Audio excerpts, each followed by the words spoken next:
Stop. Just for a sec. Count the pieces of technology that are with you. AirPods, Smartphone. car, Watch. book. Yeah, books are technology. Want to notice more? I'm Adam. And I'm Chris. Find us on the Device and Virtue podcast. We argue the wrongs and rights of technology and faith in everyday life. Your everyday life. Okay, unpause. Back to your regularly scheduled podcast. Hey everyone, this is a bonus episode while you wait for Season 6 to begin. It doesn't quite fit into Season 5 about the history of fundamentalism, and it doesn't really fit into Season 6. It's just an important story. I tried to get today's guest for the show a few years ago, and we finally were able to make it happen, so I jumped on the chance.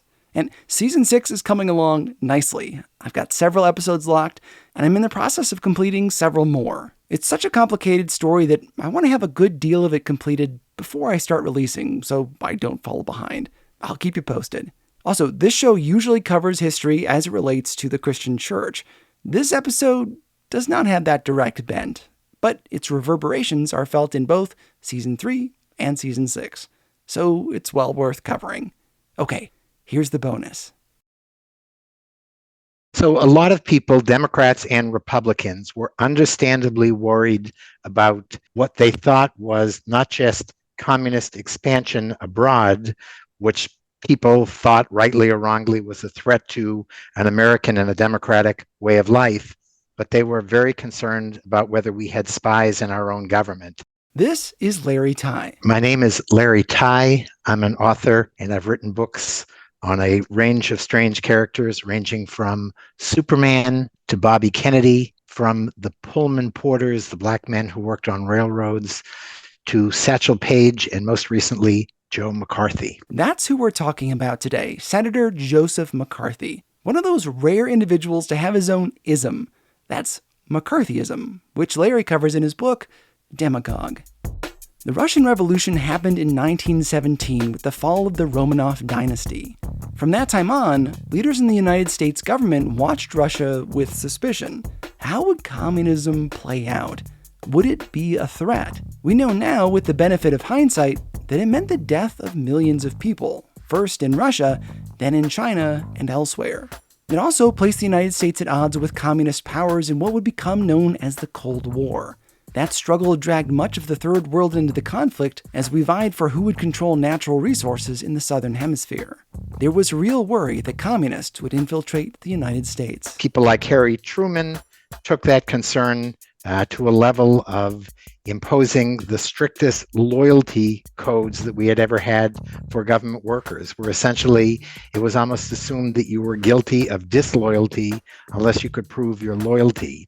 And in Congress, that took the form of the House Un-American Activities Committee, which well before Joe McCarthy had been going after what they thought were communist spies, and which in their case sometimes proved to be true.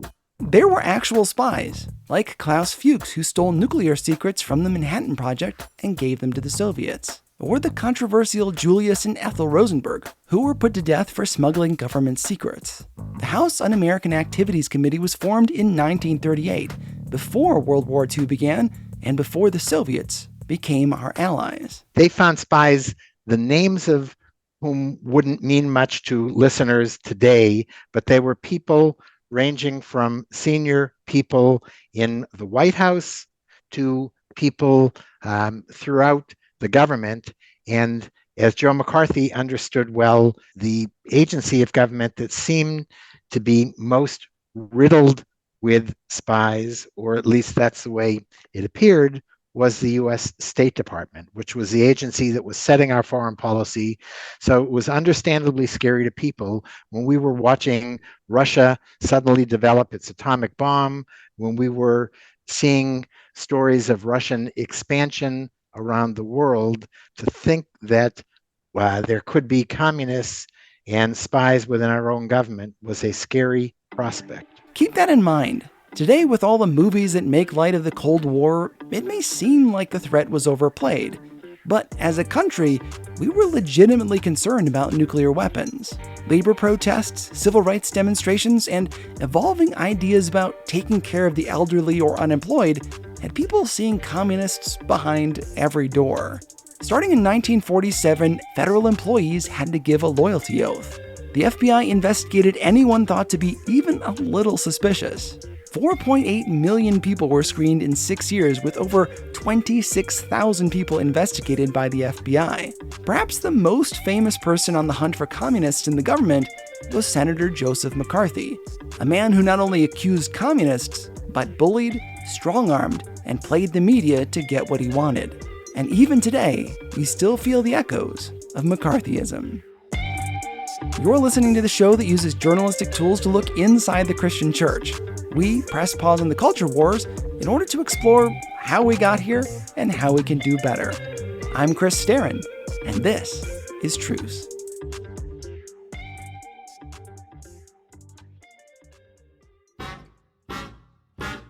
As a young man, Joe McCarthy raised chickens, then managed a grocery store in Wisconsin. He wanted more, but hadn't graduated high school. So at 20 years old, he went back to school and knocked out all 4 grades in 1 year. Then he went to college, became a small-town lawyer, and a circuit judge. He played cards, gambled, and was always in money trouble. He drank heavily and was a tough boxer. When World War II broke out, he enlisted. So his military career contains a perfect look at Joe McCarthy, the good and the bad of McCarthy.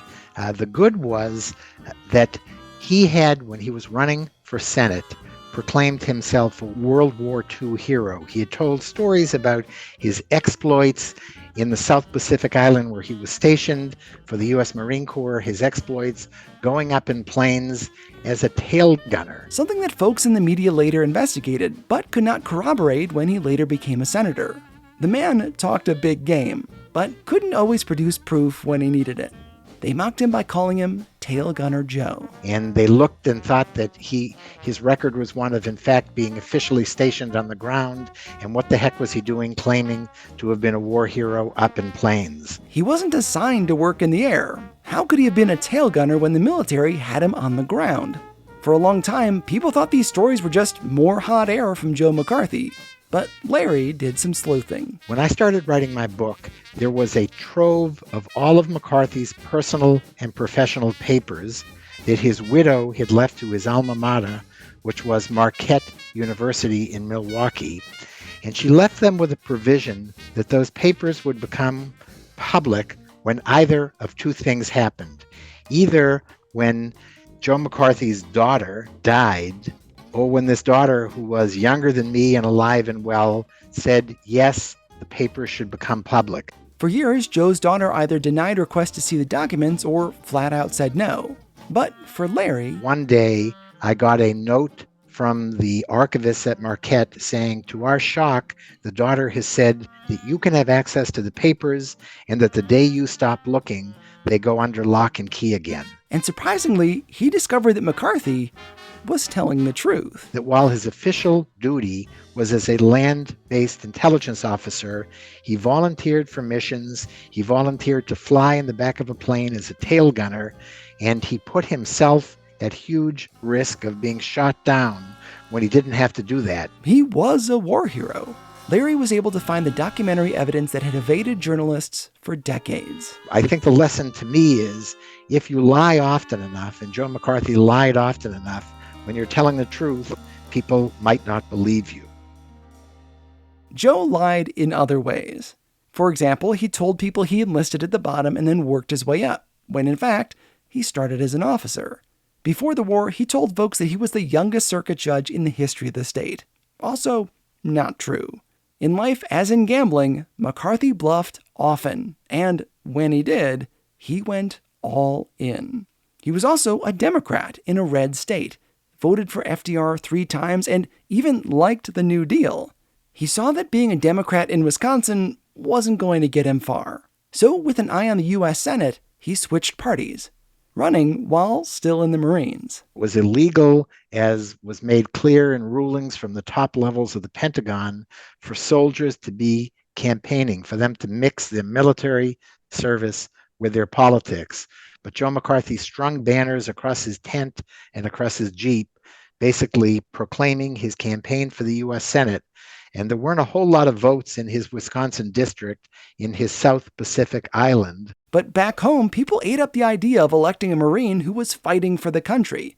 Yes, it was illegal to campaign, but McCarthy was never one to let the law get in the way of what he wanted. Yeah, so what he was doing was mailing or having his family and his friends mail tens of thousands of postcards and other material through the mail as part of his campaign. Something that will be a theme next season. Direct mail allows people like Joe to circumvent traditional media and tell people what they want to hear without the fact checkers getting involved. And that was one of a dozen ways in which Joe McCarthy's politicking anticipated what is going on in today's politics.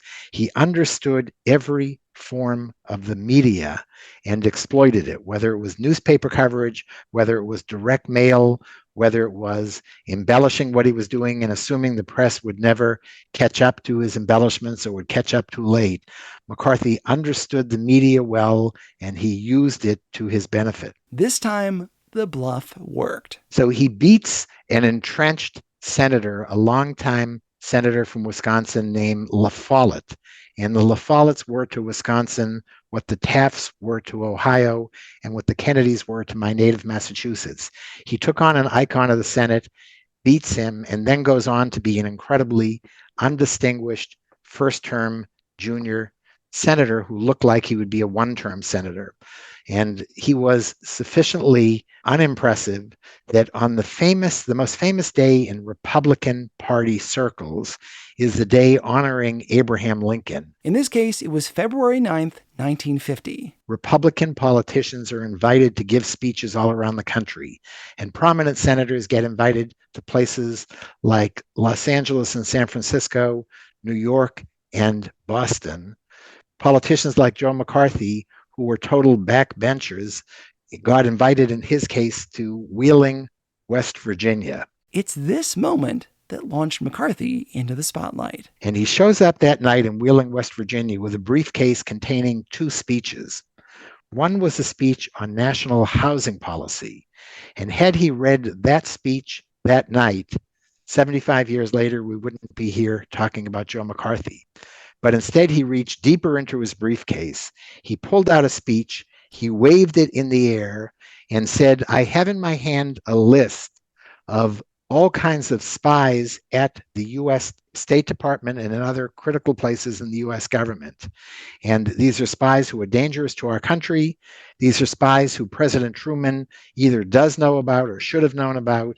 And these are spies that I promise I'm going to expose and weed out. Here is an actor reading from the speech. There, the bright young men who are born with silver spoons in their mouths are the ones who have been most traitorous. I have in my hand a list of 205, a list of names that were made known to the Secretary of State as being members of the Communist Party and who nevertheless are still working and shaping policy in the State Department. It's not just a claim about communists. It's also a populist statement, calling members of the State Department bright young men who are born with silver spoons in their mouths. Smearing the East and West Coast elites was a trademark of McCarthyism. Now, what he had in his hand that night might have been his wife's grocery list. It might have been a recycled set of spies from the House Un-American Activities Committee.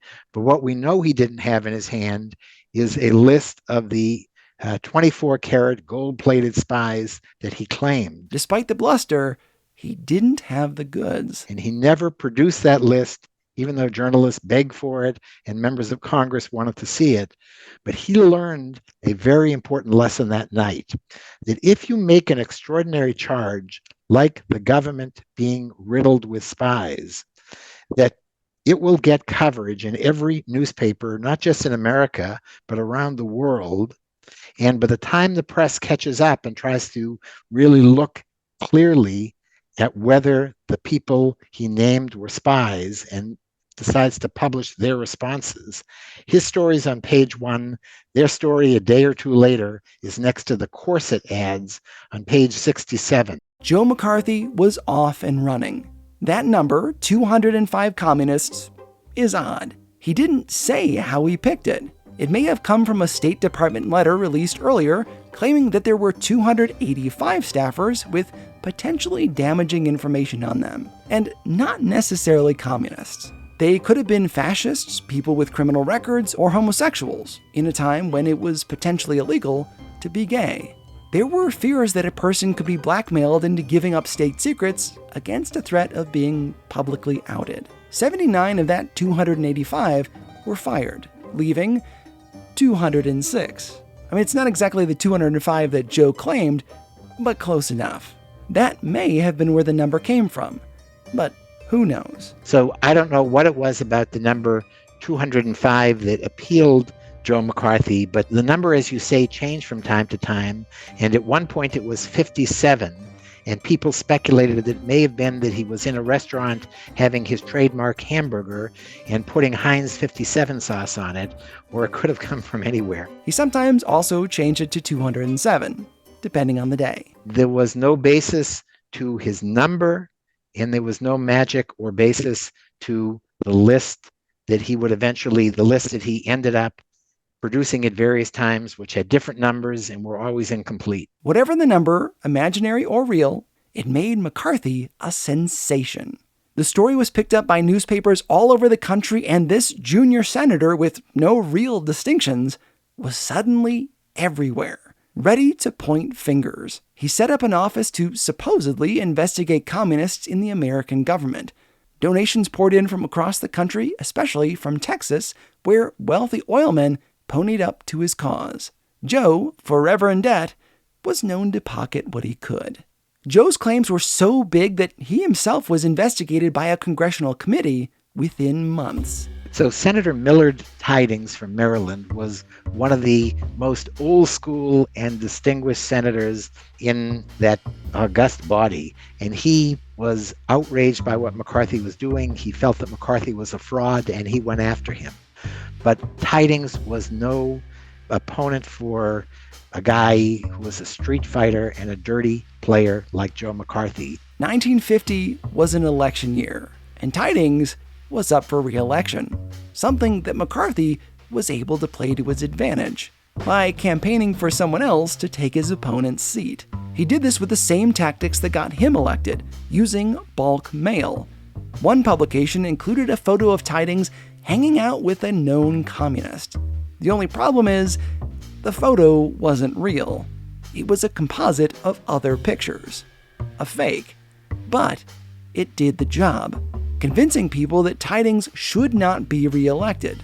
McCarthy, when he was investigated, did all he could to oppose the investigator. Running a know-nothing, unknown candidate against Millard Tydings, watching that candidate win, and the same way he had done in Wisconsin when he beat La Follette, another titan of the Senate, went down at the hands of Joe McCarthy. He did the same in 1952 with another senator who dared oppose him.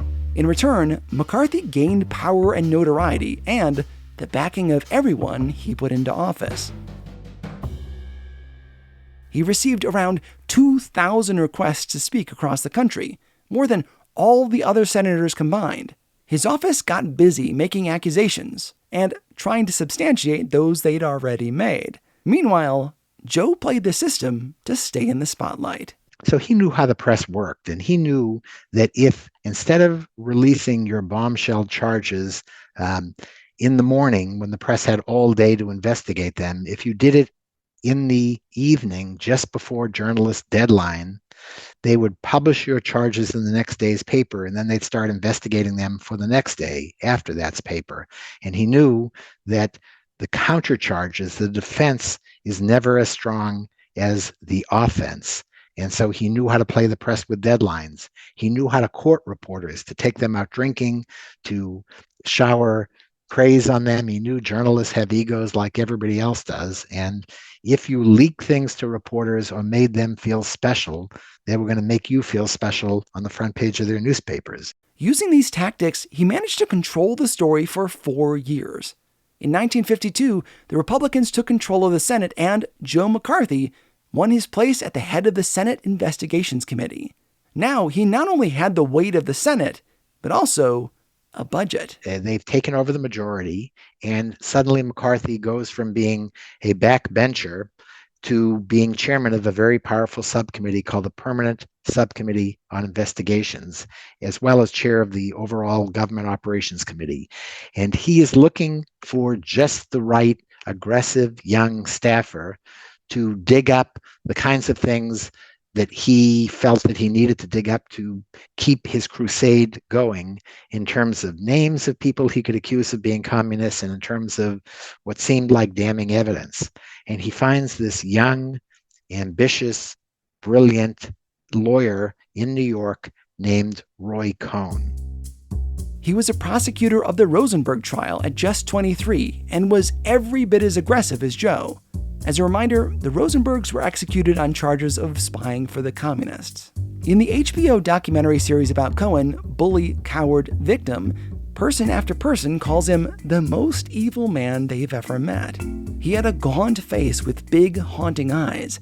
He was a well-connected bulldog known not only for dodging taxes, but also failing to pay for everything from dinners to expensive art. He'd later go on to be a lawyer for the mob. He fought legislation to give equal rights to both women and homosexuals, despite himself being gay. McCarthy then had to decide who to make his chief of staff, Cohn or this other guy you've probably heard of. Recent graduate of the University of Virginia Law School named Robert F. Kennedy. Yes, that Robert Kennedy, brother of future President John F. Kennedy. Their father, Joe, was a friend of McCarthy. It's possible that this posting with McCarthy seemed like a way to help the family name. Years earlier, Joe Kennedy had advocated for appeasing the Nazis, and likely didn't want to be seen as doing the same for the communists. Putting his son in touch with the country's loudest anti-communists probably seemed like a good move. But Cohn had an advantage over Kennedy. He was Jewish. It would be helpful for McCarthy to give him the top position to put down allegations that McCarthy was an anti-Semite. Joe made Roy Cohn his chief of staff, leaving Bobby, to his future benefit, out of the spotlight. And Cohn and McCarthy are off on what Bobby Kennedy would later describe as a toboggan ride down a steep hill with no brakes. McCarthy called 546 witnesses in just a few years. Many of the hearings against protocol were private and may not have included any other members of the committee except McCarthy or Cohn. Witnesses were often summoned to testify the night before they were expected to appear, leaving them little time to prepare or retain counsel. Some people chose to plead their Fifth Amendment rights, and if they did, McCarthy labeled them as traitors, saying, "An innocent man does not need the Fifth Amendment." The name he gave them was Fifth Amendment communists. 2/3 of his hearings going after communists were held behind closed doors, and we never got a peek at them.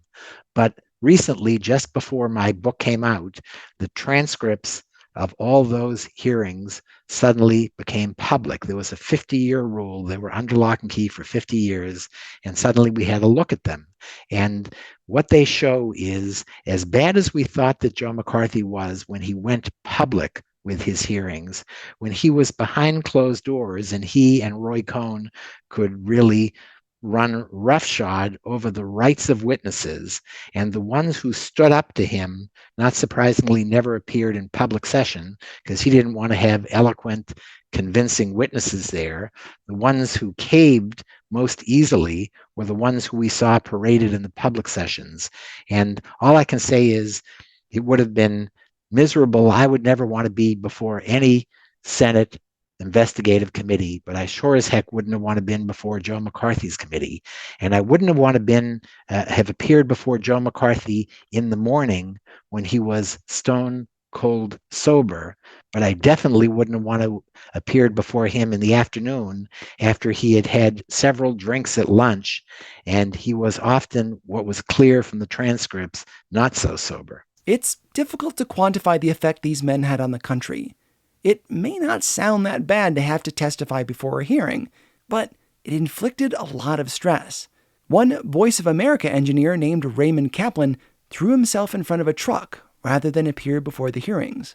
Another man named Bob LaFollette, from the congressional dynasty mentioned earlier, shot himself after having fired a staffer suspected of being a communist, but not telling the FBI. We're talking about intense social pressure.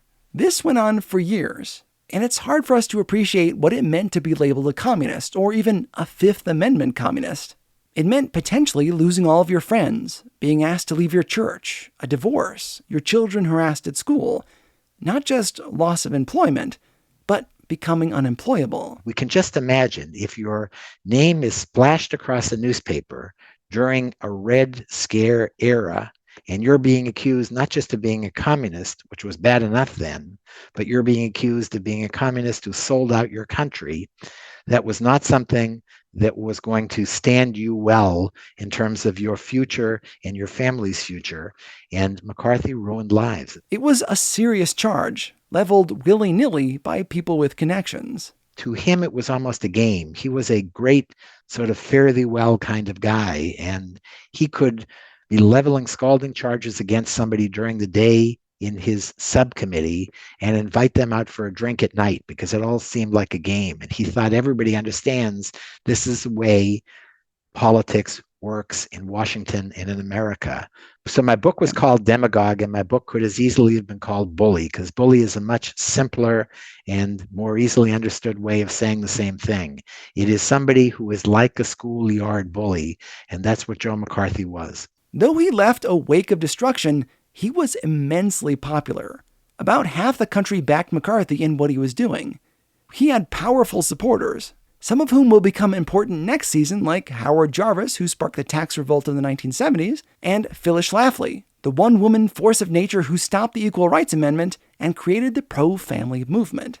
They were fans of McCarthy, but so were Walt Disney, John Wayne, and several heads of the Hollywood studios. There were people in the FBI, including at the beginning at least J. Edgar Hoover, who thought McCarthy was doing more good than harm. Hoover and McCarthy met regularly for lunch and frequently traded information back and forth. Hoover would either himself or have his people leak material to McCarthy. And again, in the papers that we were discussing earlier, these papers that were McCarthy's personal and professional papers, they would have stamps across many of the documents saying top secret. And it was very clear that those papers had been leaked by somebody to Joe McCarthy. And it's also clear from notes that he wrote in the margins of some of the papers, it's pretty clear that the leaker was doing the leaking with the authorization at the very top of the FBI, meaning J. Edgar Hoover.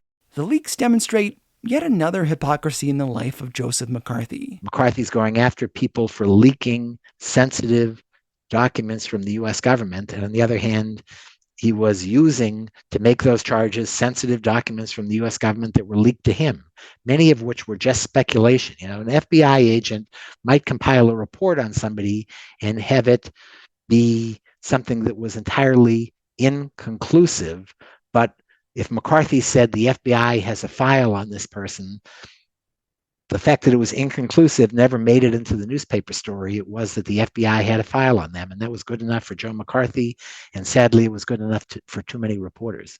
The witch hunts continued for years, first with his unofficial bluster and then with the full weight of the United States Senate, generating suicides, divorces, harassment, and fear. But the nightmare could not last forever. As some of his enemies knew, all they had to do was give McCarthy enough rope, and he'd hang himself. When he did, they'd be ready. I'll continue the story after these messages. Coming October 6th, from the studio that brought you The Rise and Fall of Mars Hill and The Bulletin, Be Afraid is a podcast that will take you on a journey into the heart of one of the most popular genres of contemporary film and television, horror. This podcast isn't about how to avoid fear, how to leverage it, or even whether it's okay to be afraid.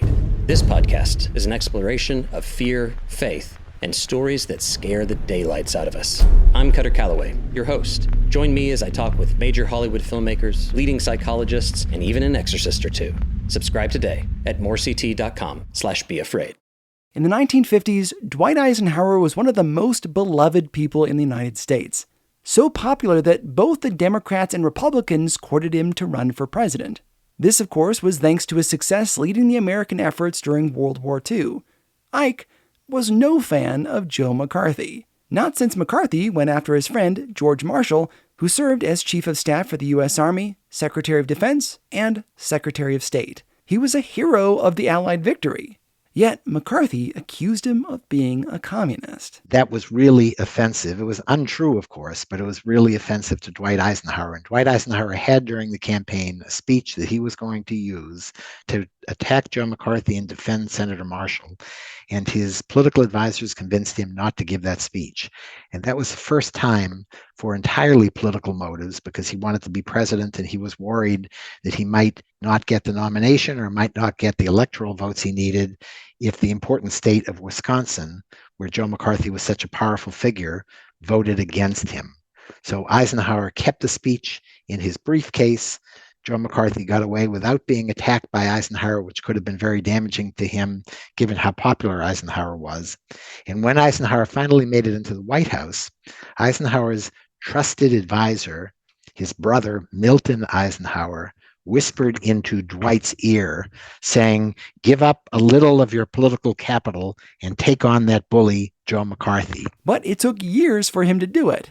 Ike's strategy was simple. Give McCarthy enough rope and he'll hang himself. But in the intervening year between Eisenhower taking office and McCarthy's downfall, many lives were impacted. And I think a president who I greatly respect, Dwight Eisenhower, who did a lot of great things for this country, I think one of his biggest faults was failing to go after Joe McCarthy the way his brother told him he ought to. It led Larry Tye to write that Eisenhower was, quote, McCarthy's enabler-in-chief. It's often said that McCarthy's downfall began during the famous Army McCarthy hearings held before Congress. Larry argues that it really started 4 months earlier, when Tail Gunner Joe picked an enemy capable of besting him. He attacked Brigadier General Ralph Zwicker, who, at first, had been a cooperative witness, someone McCarthy thought to be on his side. Essentially, a dentist suspected of being a communist had been promoted by Zwicker. When McCarthy learned this, he badgered him publicly. Here is a reenactment from the transcript published in the New York Times. General, let's try and be truthful. I'm going to keep you here as long as you keep hedging and hemming. I am not hedging. Or hawing. I am not hawing, and I don't like to have anyone impugn my honesty, which you just did. Either your honesty or your intelligence. I can't help impugning one or the other. See how nasty he could be? This was not good publicity for McCarthy, especially once the television cameras were rolling and Americans got a taste of his shamelessness. Zwicker was a war hero, but McCarthy treated him with contempt. People noticed, and McCarthy started losing public support. Matters only escalated as Joe ratcheted up his accusations of the Army. I think he went after the Army because it had all gone to his head. He was enough of a narcissist that he thought that there was nobody too big for him to take on. And he said that there were spies in the Army, and specifically at a base called Fort Monmouth, which was a critical intelligence base of the U.S. military. He said those spies were dangerous. They were spies connected to the Rosenbergs, who were the atomic spies in America, and he sort of used every heartstring that he could imagine tugging at to go after the military. But the United States had only recently been victorious in World War II, and the Army was at peak popularity. If McCarthy had read the tea leaves, he would have seen that taking on generals isn't the best strategy if you want to survive as a politician in America. And I think that that sort of set the template. McCarthy takes on the military, and the Senate decides it's going to investigate this. And it holds these very famous, arguably the most famous hearings, other than maybe Watergate, in the history of the U.S. Congress, these famous hearings that became known as the Army McCarthy hearings. So famous, in fact, that 30 million Americans watched the first day of proceedings on television. Another 50 million listened on radio or followed via newspaper. This thing was everywhere for 36 days.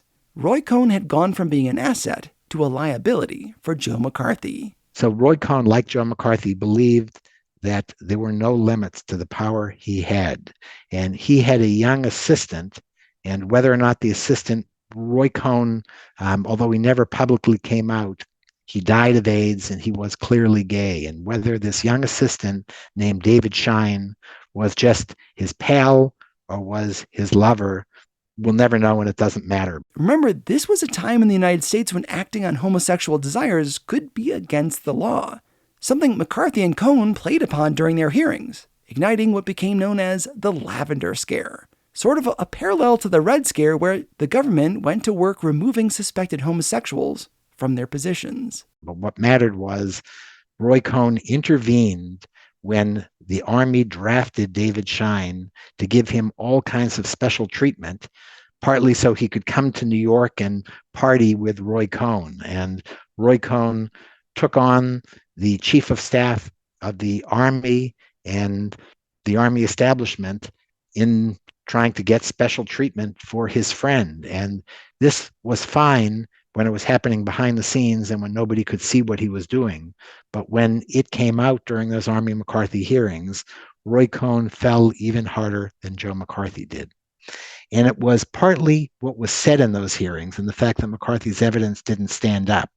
And it was partly that Joe McCarthy, in front of the glare of these TV cameras, looked like a fat, balding guy who looked a little bit like the bully that people could imagine from their school grounds. He was no longer this noble senator taking on the red menace. He was a wild man on your TV screens. And I think by the end of those hearings, people who watched it, as importantly as people who listened to it, decided that Joe McCarthy wasn't somebody they could go to the bank with.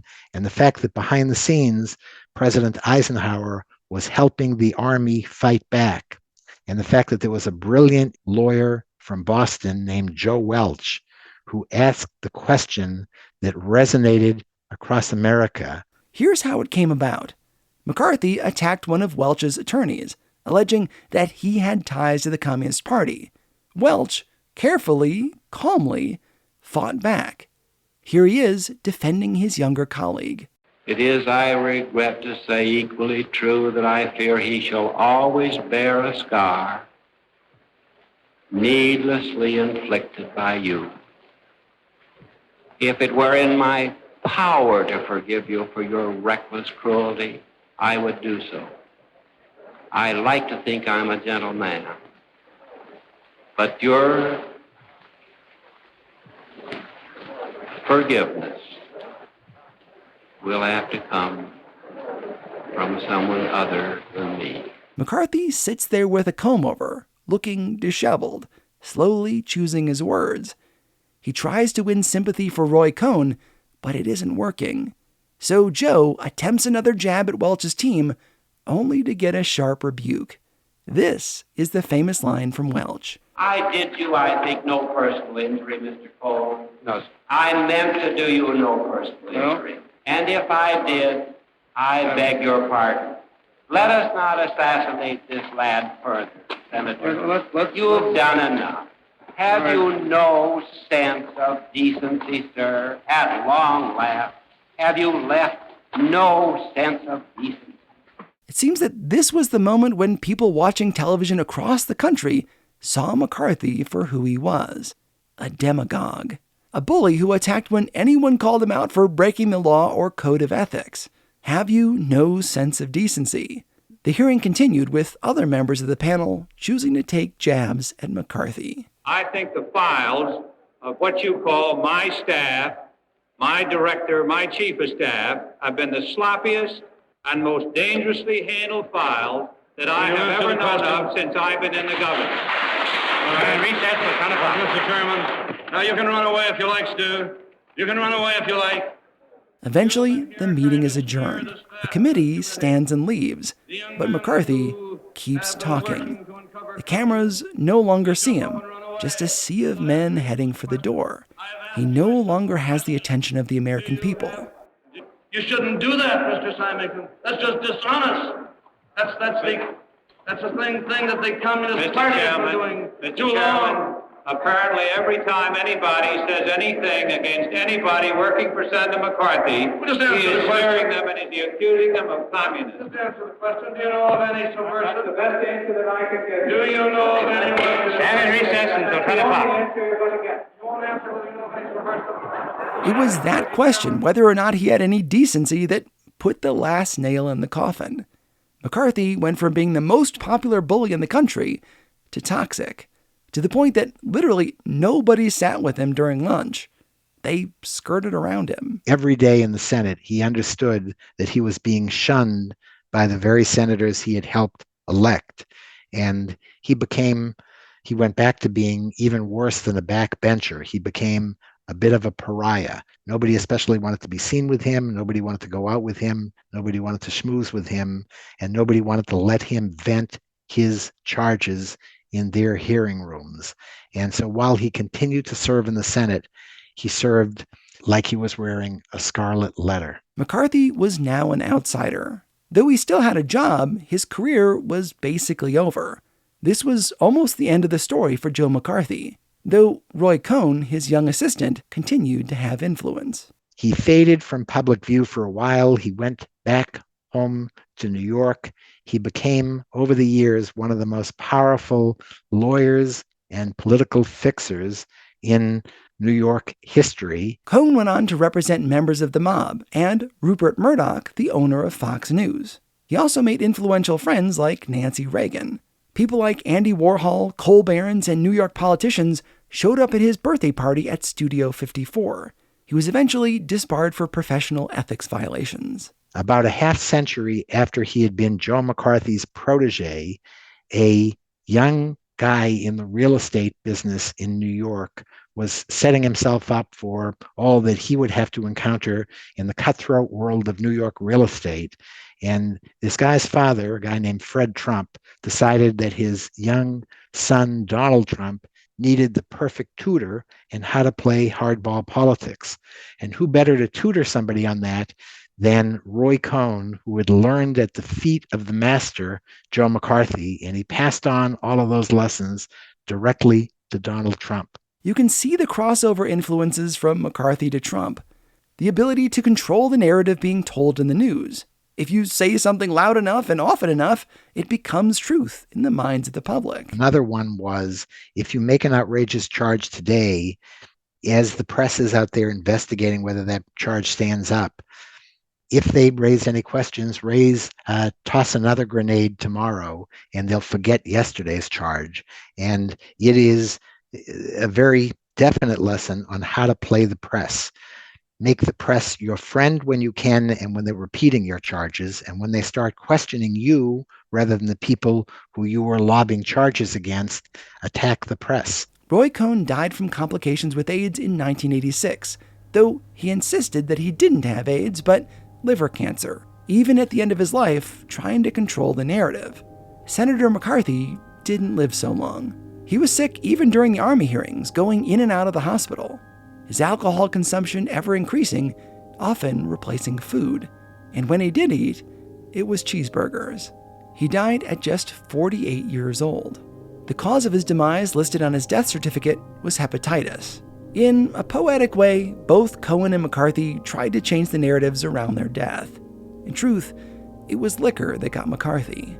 Patrons of the show can hear a bonus featuring Larry Tye discussing how he found the documentary proof for the real cause of Joe's death.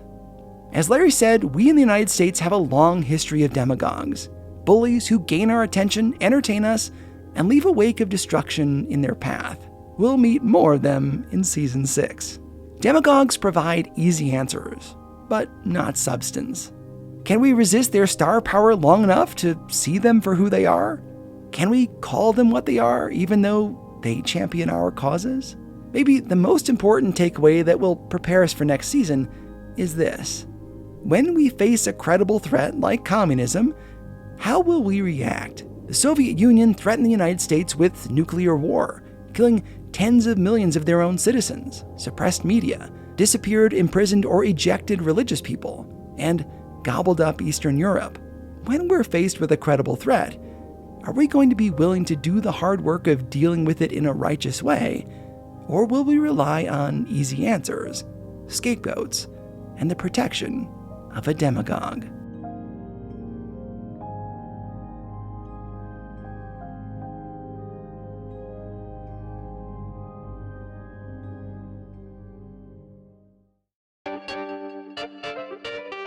Special thanks to Larry Tye. He's a fascinating man and super patient. He was kind enough to come on even though he's in the midst of deadlines. He has a new book coming out this spring called The Jazzmen, exploring how Duke Ellington, Satchmo Armstrong, and Count Basie shaped the civil rights movement. He's also working on a book about Jewish resistors to the Holocaust. I am hard at work on season 6. Good things take time. God willing, next season will tell the story of how evangelicals tied themselves to the Republican Party. It's going really well. I've already recorded with a bunch of fascinating guests, but the story is super complicated and I want to get it right. Also, since I have a full-time job, I need to give myself enough completed episodes so I don't have any more stressful days trying to keep up. This season, I'm going to create a generous buffer. Subscribe so you get every new episode as it's released. And if you'd like an email reminder when the new season starts, you can sign up for the email list on the website at trucepodcast.com. I'd love to do the show full-time, but for now, I've got to keep driving a school bus to keep food on the table. You can help me reach the goal on Patreon, Venmo, PayPal, or via check. Details are in your show notes or at trucepodcast.com/donate.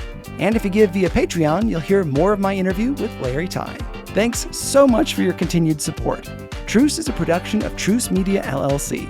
God willing, we'll talk again soon. I'm Chris Staron, and this is Truce.